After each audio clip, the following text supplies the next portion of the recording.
సమర్పణ సజీవ సమర్పణ సమర్పణ పవిత్ర సమర్పణ. పరిశుద్ధుడైన మా తండ్రి, ప్రేమగల నా ప్రభువా, మీరు మాకు అనుగ్రహించినటువంటి మరొక సమయం కొరకు నీకు వందనాలు.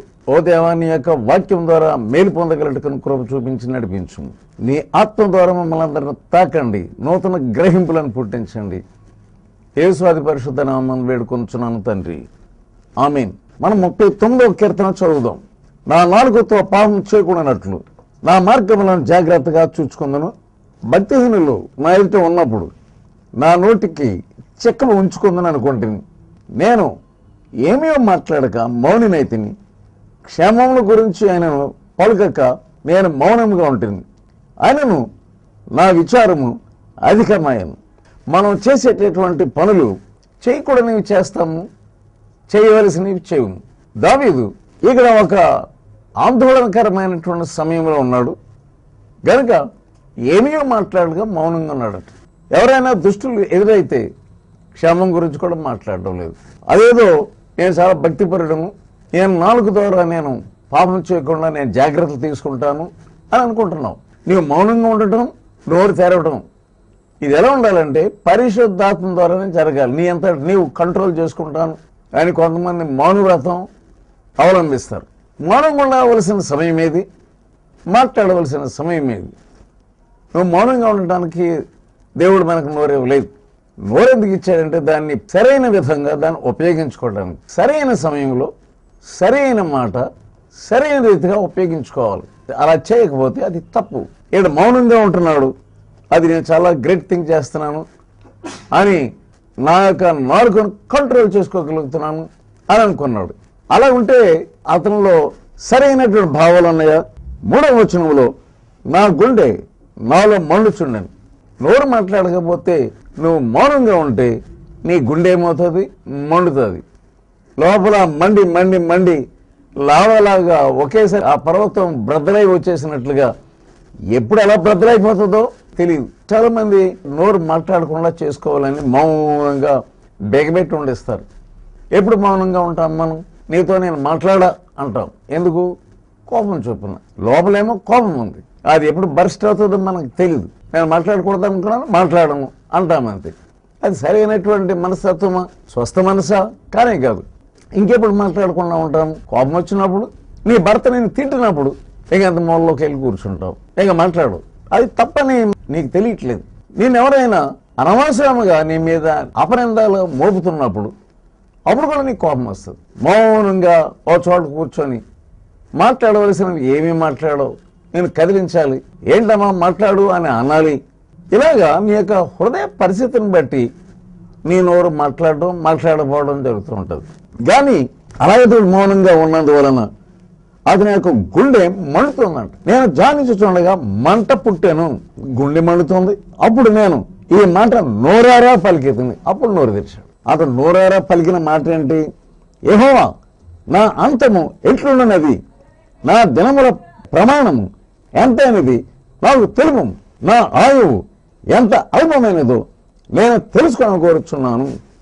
వెంటనే అతని యొక్క మనసు తన యొక్క అంతం మీదకి పరిగెత్తింది. దేవుని యొక్క ఆత్మ నీలో పనిచేస్తున్నప్పుడు అసలు నువ్వెవరువో, నువ్వు ఎంతకాలం బ్రతకగలవు, అసలు ఎంత అయిపోయింది, ఇంకెంత నీకు ఉన్నది, ఇటువంటి ప్రశ్న అనేది నీకు వస్తుంది. ఇతను దేవుని బిడ్డ కనుక దేవుడు అతనితో మాట్లాడుతూ ఉన్నాడు. అతనికి కష్టం వచ్చింది, అతనికి తెగులు వచ్చింది. ఆ సమయంలో ఏం చెయ్యాలి? ఏమీ నోట్లోంచి మాట రావట్లేదు. ఇప్పుడు దేవునితో మాట్లాడుతున్నాడు, యెహోవా అంటున్నాడు. సోదరుడా, ఎవరితో మాట్లాడలేకపోతున్నావో దేవుడితో మాట్లాడు. నీ లోపల ఏమున్నదో బయట పెట్టు. మొత్తం మీద నోరు తెరిచాడు, దేవా అని అన్నాడు. అంది మోషే కూడా ఓసారి ఏమంటున్నాడంటే 90వ కీర్తనలో 10వ వచనం, మా ఆయుష్కాలము 70 సంవత్సరములు, అధిక బలం ఉన్న ఎడల 80 సంవత్సరములు. అయినను వాటి వైభవము ఆయాసమే, దుఃఖమే, అది త్వరగా గతించును, మేము ఎగిరిపోదాము. 12వ వచనం, మాకు జ్ఞాన హృదయము కలుగుతున్నట్లుగా చేయము, మా దినములు లెక్కించుటకు మాకు నేర్పము. జ్ఞానం అంటే ఏంటి? నీవు కూర్చొని ఆలోచించుకో. ఎన్ని సంవత్సరాలు బతికాను? ఒకవేళ నువ్వు 70 సంవత్సరాలు బతకాలంటే అధిక బలం ఉంటే 70 లేక 80. ఇప్పుడు నీకు 60 వచ్చేసినాయా, ఇంకెన్ని సంవత్సరాలు ఉంటాయి? ఎన్ని సంవత్సరాలు గ్యారంటీ ఏమనుందా? తప్పకుండా 70 బ్రతుకుతావు, తప్పకుండా 60 బ్రతుకుతావు అనేది ఉందా? అది లేదు. అసలు రేపు అనేది నువ్వు చూడవేమో. సోదరులారా, దేవుని సన్నిధిలోకి వెళ్ళినప్పుడు నీవు ఈ లోకానికి సంబంధించిన వాడు ఏమీ కాదు. చాలా మంది రేపటి కొరకు సంపాదిస్తున్నారు. సంపాదన సంపాదన సంపాదన. డబ్బు ఉన్నా సరే ఇంకా సంపాదన కావాలి. ఎందుకు సంపాదన? ఒక స్త్రీ ఏమంటుందంటే, అసలు ఎందుకంటే ఈ డబ్బు అంతా నాకు, నా భర్త సంపాదిస్తాడు సంపాదిస్తాడు సంపాదిస్తాడు దేని కొరకు? ఈ ప్రశ్న నువ్వు వేసుకో. సరే, అది సరైన రీతిగా దేవుడి కొరకు నువ్వు సంపాదిస్తే అది వేరే సంగతి. కానీ నీ కొరకు సంపాదించి సంపాదించి సంపాదించి నీతో పాటు కదా ఒక అంగుళం కూడా తీసుకుని వెళ్ళలేవు. నీ డబ్బులో 1 లక్ష కూడా పైకి నీతో పాటు తీసుకొని వెళ్ళలేవు. ఉన్నదంతా ఏం చేస్తావో అది దేవుడికే తెలుసు. కానీ ఈ ప్రశ్న అయితే వేసుకో, ఇంకా నా దినముల ప్రమాణము ఎంత ఉన్నది నాకు నేర్పు. ఇది నువ్వు వేసుకోవాల్సిన ప్రశ్న. అంటే ఏంటన్నమాట, నీవు యాత్రికుడు, నీవు పరదేశివి. ఈ ప్రశ్న నువ్వు వేసుకున్నప్పుడు నీకు భయం రావడం లేదా? అయ్యో, ఇంకా నేను నా పాపాలను పశ్చాత్తాపడలేదు, ఇంకా నా జీవితాన్ని బాగు చేసుకోవాలి లేదు, నా హృదయం నిండా పాపం అన్నది, నేను ఏం చేయాలి అనే ప్రశ్న లేకుండా ఇంకా ఎవరినైతే నువ్వు క్షమించాలో వారిని క్షమించలేకపోతున్నావు అన్నావు. ఎఫెసీయులకు రాసిన పత్రిక 5వ అధ్యాయము 15వ వచనం, దినములు చెడ్డవి గనక మీరు సమయమును పోనీక సద్వినియోగం చేసుకొనుచు అజ్ఞానుల వలె కాక జ్ఞానుల వలె నడుచుకున్నట్లు జాగ్రత్తగా చూచుకున్నది. ఈ సంవత్సరం యొక్క ఆరంభంలో దేవుని యొక్క వాక్యం నుండి ఈ హెచ్చరిక మనం తీసుకున్నాం. జ్ఞానులు, అజ్ఞానులు. జ్ఞానులు ఎవరు? సమయమును సద్వినియోగపరుచుకునేవారే జ్ఞానులు. నీ ఇష్టానుసారంగా సమయమును దుర్వినియోగపరుచుకుంటే నీవు అజ్ఞాని. ఎంతమంది అజ్ఞానులుగా ప్రవర్తిస్తూ ఉన్నారు. నీకు అవసరం లేని దానిలో నువ్వు గడుపుతున్నావు. సైతాను వాడొక దొంగ. వాడు ఏంటి దొంగతనం చేస్తాడు? అతి విలువైనటువంటి దానిని ఈ సాతాను అనే దొంగ దొంగిలిస్తూ ఉంటాడు. విలువైనది ఏది? సమయం. పోయిన సంవత్సరం మరలా రాదు, నిన్నటి దినం మరలా రాదు. కానీ జ్ఞానం అంటే ఏంటి? నీ ఎదురుకుండా ఉన్నటువంటి ఆపర్చునిటీని నువ్వు వాడుకోవాలి. ఊరినే కూర్చొని ఉంటారు కొంతమంది ఆ కుర్చీలో కూర్చొని కాలక్షేపం చేస్తారు. కాలక్షేపం, ఈ కాలక్షేపం చేసేటువంటి వారు కొంతమంది. ఊరికనే కాలక్షేపం చేయడు. ఎందుకు కాలక్షేపం చేయాలి? నువ్వు ప్రతి నిమిషం కూడా చాలా విలువైనది. నీ యొక్క సమయం అంతా పోయిన తర్వాత అయ్యో నాకు సమయం లేదా, ఒక ఆయన చనిపోతూ ఉన్నాడు అంటున్నాడంటే అయ్యో నా సమయం అంతా అయిపోయింది. అతను 40 సంవత్సరాలకే చనిపోతున్నాడు. అలా అనుకోలేదు. అతడు ఏమనుకున్నాడంటే ఒక 20 సంవత్సరాల వరకు బ్రతుకుతాను, ఇంకా ఎక్కువ బ్రతుకుతాను అనుకున్నాడు. ఈ సంవత్సరంలో ఎప్పుడు నీకు మరణం వస్తుందో తెలియదు. ప్రతి ఒక్కొక్కరు కూడా ఇంకా నేను బ్రతుకుతాను సండే స్కూల్ చెప్పాలి అనే ఆపర్చునిటీ వచ్చినప్పుడు అది ఏమనుకున్నాడు? చూద్దాం. ఈ చూడడం అనేటటువంటిది ఒకటి ఉంది. సండే స్కూల్ చెప్పలేదు, అతను చెప్పగలడు, చాలా బాగా చెప్పగలడు. ఏదో కొంచెం కొన్ని కార్యక్రమాలు ఉన్నాయి, ఆ కార్యక్రమం అయిపోయిన తర్వాత నేను చెప్తాను. కానీ అనుకుంటే అకస్మాత్తుగా మరణం వచ్చేసి యూత్ మీటింగ్ చేయగలడు, అది చేయలేదు. టైం అయిపోయింది, ఇప్పుడు తప్పకుండా చనిపోవాలి. అది ఏడుస్తాను, అయ్యో నా సమయం అంతా నేను అనవసరంగా గడిపేశాను, ఏంగా నాకు టైం ఉంటుంది అని అనుకుంటానే గడిపేశాను అని అనుకుంటున్నాడు. సోదరుడా, నీవంతే. రేపు నీకు మరణం వచ్చిందంటే నీవు దేవుని కొరకు నువ్వేం చేశావు? నువ్వు అకస్మాత్తుగా ధనవంతుడు కొనుక్కోబడతాడని అతడు అనుకోలేదు. ఒక డబ్బు ఉంటే ఏమనుకుంటారు? నాకు డబ్బు ఉన్నది, నాకు తెలుసు, డాక్టర్లు తెలుసు, నేను ఎలాగైనా బాగుపడతాను అని చాలా మంది తప్పుగా తలస్తూ ఉన్నారు. ఈ సమయాన్ని ఎలా గడపాలి? కొంతమంది మంచి కార్యముల మీద నడుపుతారు. మరియా, మార్తా, లాజరు ఈ కుటుంబం ఉంది. యేసయ్య కుటుంబానికి వెళ్ళి కూర్చున్నాడు. లూకా సువార్త 10వ అధ్యాయం. మరియా ఏం చేస్తుంది అనేటువంటిదని ఒకసారి చూద్దాం. మార్తా ఏం చేస్తుంది? చేర్చుకున్నది మార్తే, కానీ ఇక్కడ దీన్ని ఎవరు సద్వినియోగపరుచుకుంటున్నారు, ఎవరు సద్వినియోగపరుచుకోవడం లేదు. 39వ వచనం, ఆమెకు మరియా అను సహోదరి ఉండెను. ఆమె యేసు పాదముల యొద్ద కూర్చుండి ఆయన బోధ వినుచుండెను. మరి ఏం చేస్తాను? యేసయ్య యొక్క పాదాల దగ్గర కూర్చొని ఆ వాక్యం వెంటనే ఉంది. కానీ మార్తా ఏం చేస్తుంది? 40వ వచనం, మార్తా విస్తారమైన పని పెట్టుకున్నట్టు చేత తొందరపడి ఆయన యొద్దకు వచ్చి, ప్రభువా, నేను ఒంటరిగా పని చేయటం నా సహోదరి నన్ను విడిచిపెట్టినందున నీకు చింత లేదా? నాకు సహాయం చేయమని ఆమెతో చెప్పండి అని అంటాను.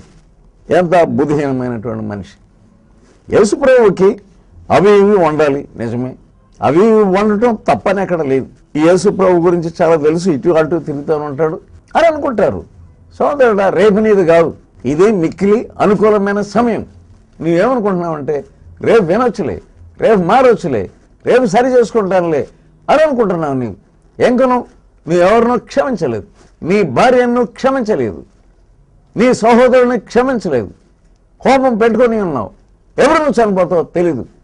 నీ యొక్క అంతం ఎలా ఉండనది అది ఎప్పుడైనా గమనించుకొని. జ్ఞానం అంటే ఏంటి?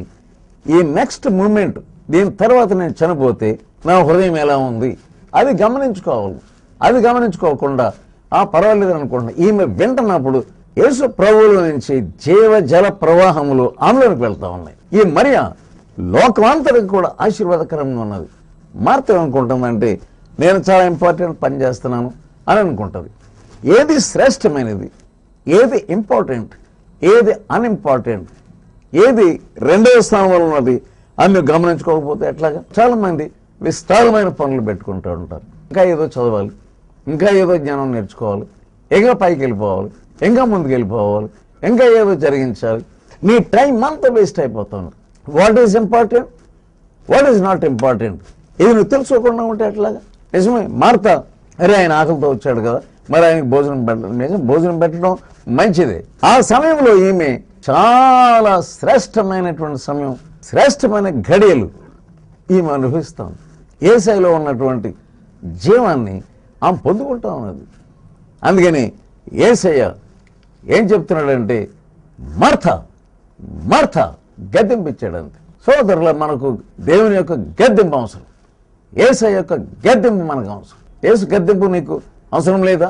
యేసు తన గద్దెంపుల ద్వారా మనుషులకి జ్ఞానాన్ని పంపిస్తాడు ఆయన. ఈ అజ్ఞాని, ఈ మార్త యేసయ్యకి అది చేయాలి, యేసయ్యకి ఇది చేయాలి, టైం అంతా వేస్ట్ చేసేస్తాడు. సోదరు, నిజమే, అది ఇది పెట్టుకొని ఎంతో అది చేయాలి, ఇది చేయాలి, క్రిస్మస్కి వంటలు చేయాలి, ఇవన్నీ పెట్టుకుంటున్నావు. కానీ నీకు అవసరమైనది ఒక్కటే.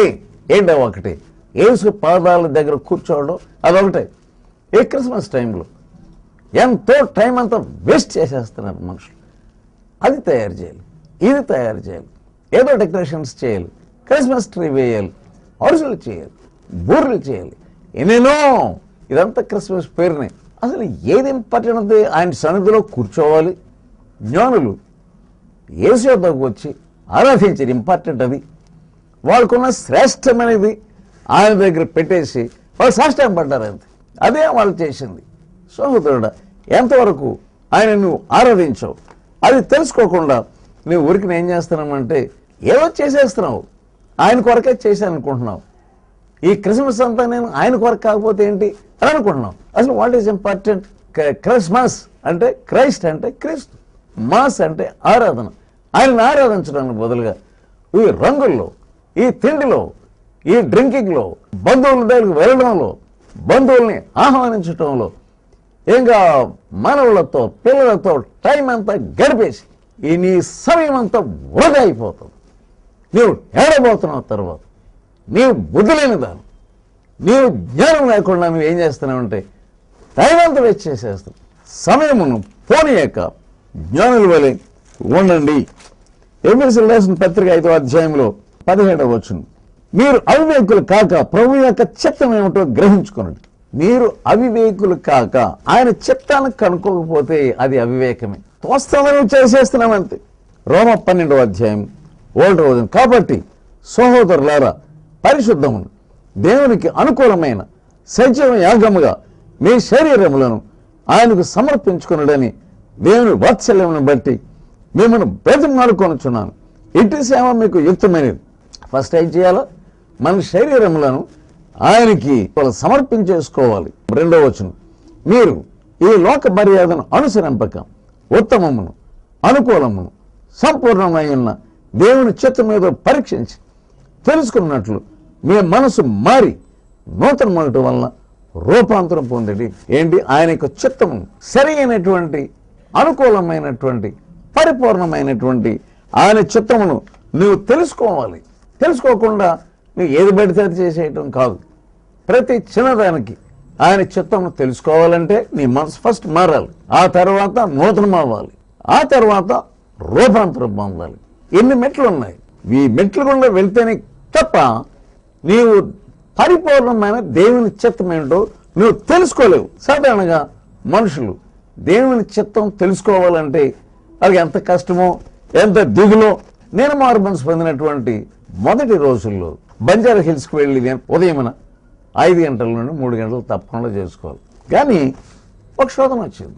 కొత్తగా చర్చికి వస్తున్నటువంటి సహోదరుడు ఏం చేశాడంటే నా దగ్గరకు వచ్చి, అయ్యా దయచేసి ఇంగ్లీష్ ట్యూషన్ చెప్పండి, మీరు ఇంగ్లీష్ మాట్లాడతారు కదా, మా బ్యాంకులో నాకు ప్రమోషన్ ఇస్తానంటున్నారు, ఓ పరీక్ష రాయాలి, ఆ పరీక్ష రాయాలంటే నేను కొంచెం ఇంగ్లీష్లో చాతుర్యం కావాలి, అందుకని దయచేసి మాకు ఇంగ్లీష్ నేర్పించండి. సరే, హాఫ్ అన్ అవర్ నేను నేర్పిస్తాను. కానీ ఏమైందంటే హాఫ్ అన్ అవర్ కంటే ఎక్కువైపోతుంది. అది కొత్తగా చర్చకు వస్తున్నాడు కనుక ఏదో నేను తప్పకుండా నేను ఈ ట్యూషన్ చెప్పాలి. దాని ద్వారా కానీ కొంతకాలానికి నేను నాకు అర్థమైందంటే దేవునితో గడపవలసినటువంటి సమయం అంతా కూడా ఈతంతో గడపవలసి వస్తుంది. ఆయనకి ఇవ్వవలసినంత ఇవ్వలేకపోతున్నాను, కొంత మైనస్ అయిపోతుంది. నాలో నా తెలివితనం అర్థమైపోతూ ఉన్నది. అప్పుడు ఒకరోజు చెప్పేశాను, సహోదరుడా నేను నీకు చెప్పలేను, ఐఎమ్ వెరీ సారీ, ఎందుకంటే దేవునికి ఇవ్వవలసినటువంటి సమయమును నేను నీకు ఇస్తున్నాను, ఏమనుకోవద్దు అంతే పంపించేశాను. అది పరిపూర్ణ చిత్తం కాదని నేను తెలుసుకున్నాను. కానీ అంతటితో శోధన అవ్వలేదు. కొంతకాలానికి మరి ఒక శోధన. ఏంటి ఆ శోధన ఏంటి? ఒక చక్కని టీ పాయింట్ నేనే తయారు చేసుకుంటున్నాను. టీ పై కలిగి ఉండటం తప్పేమి కాదు, దేవుడు నీకు ఇస్తే వెల్ అండ్ గుడ్. కానీ నేను ఏం చేస్తున్నానంటే దేవునికి ఇవ్వాల్సిన సమయంలో కొంత దీనికి పెడుతున్నాను. నాకు ఏమర్థమైందంటే నేను చాలా అందంగా తయారు చేస్తున్నాను, దాన్ని బాగుంది, ముచ్చటగా ఉంది, ఎవరు తయారు చేశారో తప్పకుండా అంటారు, అలా అనిపించుకోవాలని ఆశ వచ్చింది. ఆ తర్వాత నేను దాన్ని తయారు చేయటం మొదలుపెట్టాను. చాలా బాగా ఉన్నది, ఫినిషింగ్ కూడా బాగుంది. నా టైం వెళ్ళిపోతూ ఉంది. అది మాకు జ్వరం వచ్చింది. అది ఏ డాక్టర్ దగ్గరికి వెళ్ళినా బాగోవట్లేదు. ఎంతోమంది నా ఆఫీస్ వాళ్ళు వచ్చి, ఓ ముఖర్జీ ఏంటి నీకు ఎందుకు ఇలా జరిగింది అని అనుకుంటూ వెళ్తున్నా, అదొక సిగ్గు. నేను చాలా బాధపడుతున్నాను. నా టైం అంతా ఏంటిది, పడకలో ఉండటం ఏంటి, మరి ట్యాబ్లెట్లకు లొంగాలి కదా, ఇది అది జరగడం లేదు. మా చర్చి నుండి వచ్చి ప్రార్థన చేసి వెళ్తున్నారు. సరే, 1 రోజు 2 రోజులు 3 రోజులు ప్రార్థన చేస్తే అది పర్వాలేదు. కానీ ఎడతెగక వాళ్ళు ప్రార్థన చేస్తున్నారు, మా ఆఫీస్ నుంచి వీళ్ళు వస్తున్నారు, నాకేమో చాలా సిగ్గుకరంగా. నేనేం చేశానంటే ఆ మంచం అసలు కదలలేకపోతున్నాను. నా భార్య తెప్పలు పడుతూ ఉన్నది. నేనేం చేసిన, మంచం మీద మోకరించాను. ప్రభా నువ్వు నాతో మాట్లాడు, నాకేం అర్థం కావట్లేదు, మందులు మార్చలేకపోతున్నాయి. విశ్వాసులు ప్రార్థన చేస్తున్నారు, మరి ఎట్లాగా? వాక్యం తెరవగానే యోబు గ్రంథం 11వ అధ్యాయం 14వ వచనం, పాపము నీ చేతిలో ఉండట చూచి నీవు దానిని విడిచిన ఎడల, నీ గుడారంలో నుండి దుర్మార్గతను నీవు కొట్టివేసిన ఎడల నిశ్చయముగా నిర్దోషువై నీవు సంతోషింతువు, నిర్భయుడివై నీవు స్థిరపడిందువు, నిశ్చయముగా నీ దుర్దశను నీవు మర్చెదవు. వెంటనే నాకు అర్థమైంది నా మనసులో. నేను సమయం అంతా దీనికి వెచ్చించాను. అది కూడా కాకుండా ఎవరెవరి ఇంట్లోకి వస్తున్నారో అది చూసి మురిసిపోవాలని తలేస్తున్నాను. వెంటనే ఏం చేశానంటే, ప్రభా నేను దీనిని వెరగొట్టేస్తాను. పక్కన మా తమ్ముడు ఉన్నాడు, ఏమన్నాడంటే మొత్తం అన్ని వెరగొట్టేసి ఎందుకు వచ్చిన గొడవ. నేనేం చేశానంటే దాన్ని వెరగొట్టి నేను లేచాను, వెరగొట్టాను, నాకు శక్తి వచ్చింది. అప్పుడే నాకు అర్థమైపోతుంది, నాకు తెలియనటువంటి శక్తి నాలో ప్రవహిస్తుంది. వెళ్ళి బయట ఉన్నటువంటి చేతగుండలో పడేసి వచ్చాను. నేను లేచి నా పనులు నేను చేసుకోగలుగుతున్నాను. నెక్స్ట్ డేనే నేను ఆఫీస్కి వెళ్ళగలిగాను. దేవుడు నాతో మాట్లాడుతున్నాడు. టీ పైన ఉండటం తప్పు కాదు, కానీ నా టైం అంతా వేస్ట్ చేశాను దీని గురించి అనేటటువంటి ఆ పశ్చాత్తాపం నాలో ఎక్కువైపోయింది. సోదరుడా, దేవుడు నీతో మాట్లాడతాడు. ఆయన మాట్లాడేటటువంటి దేవుడు.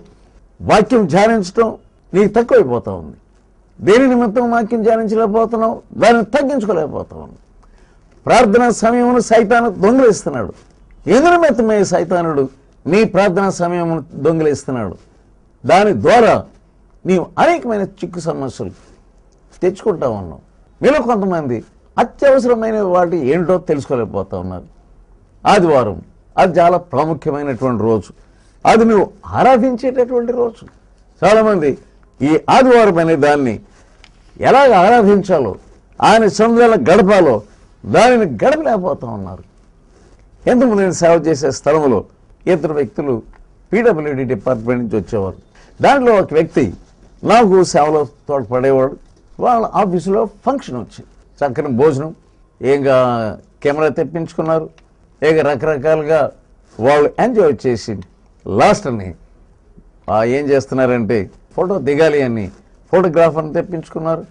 కానీ వాళ్ళు ఎక్కడ నిలబడ్డారో సరిగ్గా గమనించుకోలేదు. వాళ్ళు ఫోటో అయిపోయిన తర్వాత ఫోటోలు కాపీలు తీసుకొచ్చాడు. వాళ్ళు ఎవరు తీసుకున్నట్లేదు కాపీలు, ఎందుకంటే అది వాళ్ళు ఎక్కడ నిలబడ్డారో మర్చిపోయారు, వాళ్ళు ఎలా ఉన్నారో సంగతి మర్చిపోయారు. నాకు సేవలో పాలు పొందే సహోదరుడు ఆ ఫంక్షన్కి వెళ్ళలేదు. నేను ఆదివారం ఆరాధన వదులుకొని నేను రాలేను అని చెప్పేశాడు. అది ఎందుకు?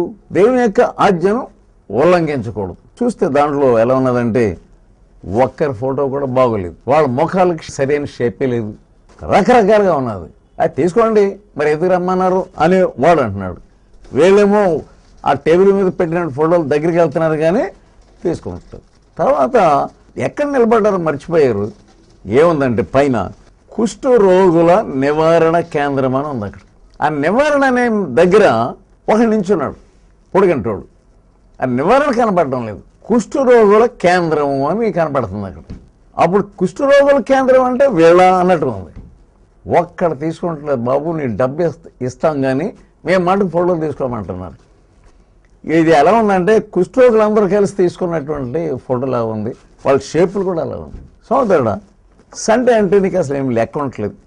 పోతే పోయిన ఏదైనా ఒక నష్టం వస్తుంది, ఆ నష్టాన్ని భరించు. ఫంక్షన్స్ వెళ్తున్నావు. ఒక దొరసాని ఏం చేసినాడు చాలా చాలా క్రితం హాస్టల్ వాళ్ళందరినీ కూడా సముద్రం స్నానానికి తీసుకెళ్ళింది. అది ఎప్పుడంటే సండే. అకస్మాత్తుగా పెద్ద అల వచ్చి వాళ్ళందరినీ లాక్కెళ్ళిపోయింది, చాలా మటుకు లాక్కెళ్ళి. ఆ దొరసానికి చాలా చాలా చాలా విచారమైంది. సండే అంటే చాలా మంది అసలు నిర్లక్ష్యం. సండేనే పిక్నిక్, సండేనే ఫంక్షన్స్, సండేనే రకరకమైనటువంటి చిందులాడడం. నీకేమీ వాక్య జ్ఞానం నీకు లేదా? ఈరోజు ఆదివారం నేను గుడికి వెళ్ళాలి, వాక్యం వినాలి, ఆరాధించాలి. అరే ఈరోజు వాక్యం వినాలి, ఈ రోజు నేను ఆరాధనలో పాలు పొందాలి. 39వ కీర్తన 10వ వచనం, నీవు పంపిన తెగులు నా మీద నుండి తొలగింపు, నీ చేతి దెబ్బల వలన నేను క్షీణించుచున్నాను. చూస్తాడా, జబ్బు వచ్చిందంటే జబ్బు వచ్చింది, నిజమే, డాక్టర్ దగ్గరికి వెళ్తాం, సహజమే. పోయింది పోవట్లేదు అని అనుకుంటాం. కానీ ఇక్కడ నోరు తెరిచాడు, తెలిసినప్పుడు దేవుడు తన నోటిని జ్ఞానంతో నింపాడు. ఎందుకు వచ్చింది తెగులు అనేటువంటి ప్రశ్న తనలోకి వచ్చింది. చాలామందికి అనేకమైన కష్టాలు వస్తాయి. ఏం చేస్తారు? వెంటనే ఆ ప్రసంగికునికి రాసేస్తూ ఉంటారు, లేకుంటే ఫోన్లు చేసేస్తూ ఉంటారు. మాకు జబ్బు వచ్చింది, ఈ జబ్బును బాగు చేసేయండి. కొంతమంది ఏం చెప్తారు, నేను ప్రార్థన చేయగా ఫలానా ఆమెకు స్వస్థత కలిగింది, రా సాక్ష్యం చెప్పు అని చెప్పేస్తారు.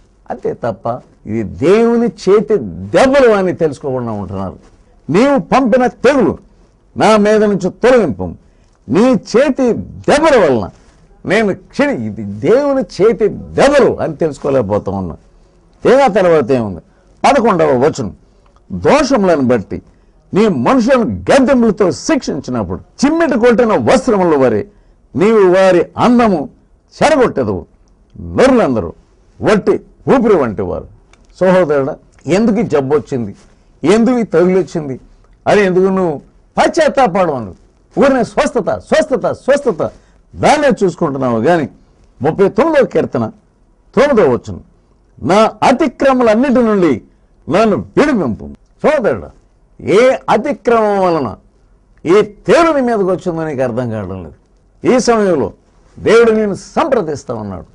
జబ్బు రాగానే, తేలు రాగానే, ఫలానా ఆయన ప్రార్థన చేస్తే నాకు స్వస్థత వచ్చింది, ఏది చూసుకుంటున్నాం అంతే.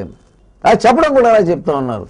ఫలానా వాళ్ళకి నేను ప్రార్థన చేస్తే స్వస్థత వచ్చేసింది, చెప్పండి, సాక్ష్యాలు చెప్పండి. మనుషులు ఎంత బుద్ధి లేని వారుగా ఉన్నారు. ఎందుకు ఇది వచ్చింది అని దేవుని సన్నిధిలో పశ్చాత్తాపడడానికి బదులుగా, దేవుని సన్నిధిలో అడగడానికి బదులుగా మన ఇష్టానుసారంగా మనం ఏం చేస్తున్నామంటే పోవాలి పోవాలి, కష్టం పోవాలి, నష్టం పోవాలి, కన్నీరు పోవాలి, తెగులు పోవాలి, జ్వరం పోవాలి, వ్యాధి పోవాలి. నేను ప్రార్థన చేసినప్పుడు దేవుడు నాకు చూపించింది అదే. నా తప్పును బట్టి ఇది వచ్చింది అని ఎప్పుడైతే గ్రహించానో వెంటనే నేను మంచం మీద నిలిచిపోయినది. దేవుడు నీకు అది చేయగలడు. ఈ సమయంలో ఏ కష్టంలో ఉన్నావు మోకరించి ప్రార్థన చేసి దేవున్నాడు.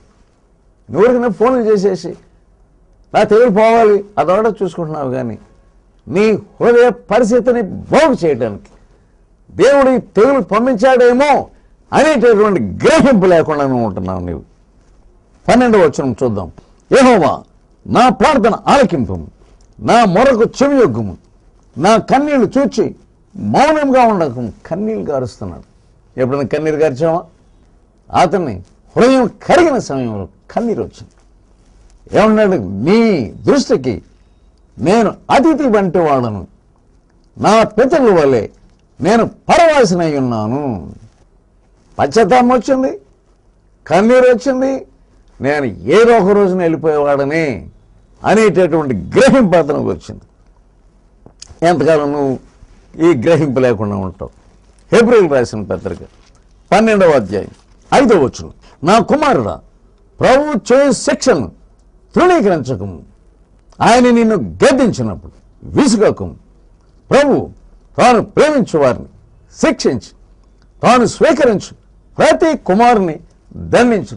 దావీదు భక్తిపరుడు అయినప్పటికీ అతని మీద తేడు రాగా తను తాను తగ్గించుకొని కన్నీటితో తన యొక్క అతిక్రమలన్నింటినీ తుడిచిపెట్టండి అని ఆయన పశ్చాత్తాపడి ప్రార్థన చేసినప్పుడు దేవుడు నూతనమైన గ్రహింపించాడు. ఏంటంటే, నేను అతిథి వంటి వాళ్ళను, నేను ఏదో ఒక రోజున రేపో మాపో నేను పైకి రావాల్సిన వాడిని. 13వ వచనం. నేను వెళ్ళిపోయి లేకపోక మునుపు నేను తెప్పరిల్లినట్లు నన్ను కోపంతో చూడకము. ఏంగా పశ్చాత్తాపడతాను ఉన్నాడు. సోదరుడా, నువ్వెంతసేపు పశ్చాత్తాపడదు నాకు తెలియదు. ఈ సంవత్సరం ఆరంభమైంది, ఏగారికి పశ్చాత్తాపం రావట్లేదు. ఈ సంవత్సరం అంతా ఈ పశ్చాత్తాపం నీలో ఉండని దేవుడు నిన్ను బాగు చేస్తాడు. దేవుడు నీ తెగుల నుంచి నిన్ను విడుదల చేస్తాడు. దానికి ముందు నీ పాపము నుంచి కూడా విడుదల చేస్తాడు. దేవుడు నిన్ను దీవించును గాక. ప్రార్థన చేద్దాం. పరిశుద్ధుడైన మా పరలోకపు తండ్రి, ఈ ప్రియులు ఏ కష్టములలో ఉన్నారు, ఎందుకు ఈ కష్టం వచ్చింది అని నీ సన్నిధిలో పశ్చాత్తాపడగలటకు వారికి జ్ఞాన నేత్రం మీరు దయచేయని పెడుకుంటున్నాను. వారిపై పనిచేసే ప్రతి సాతాను శక్తి ప్రభావమును యేసు నామములో నేను గద్దిస్తున్నాను. వారి హృదయంలో సంప్రదించండి. వారి కుటుంబములలో ఏ విధమైన అక్రమ ఉన్నదో ఈ సమయంలో మీరు చూస్తున్నారు. ఈ సమయంలో వారిని దర్శించి నూతనమైన జ్ఞానం వారికి ప్రసాదించండి అని యేసు అతి పరిశుద్ధ నామమున వేడుకొనుచున్నాను తండ్రి. ఆమేన్. మీ ప్రార్థన అవసరతలు మాకు తెలియచేయండి. మా అడ్రస్ బి ముఖర్జీ సమర్పణ, చిన్నగొల్లపాలెం, వయా మొగుల్తూర్, పశ్చిమ గోదావరి జిల్లా. మా ఆఫీస్ అడ్రస్ బి ముఖర్జీ సమర్పణ 36-8-3A RCM చర్చ్ ప్రక్కన, వుడ్పేట, విజయవాడ 10. మా ఫోన్ నెంబర్స్ 955-304-1655, 9390108373 మరియు 086624899991.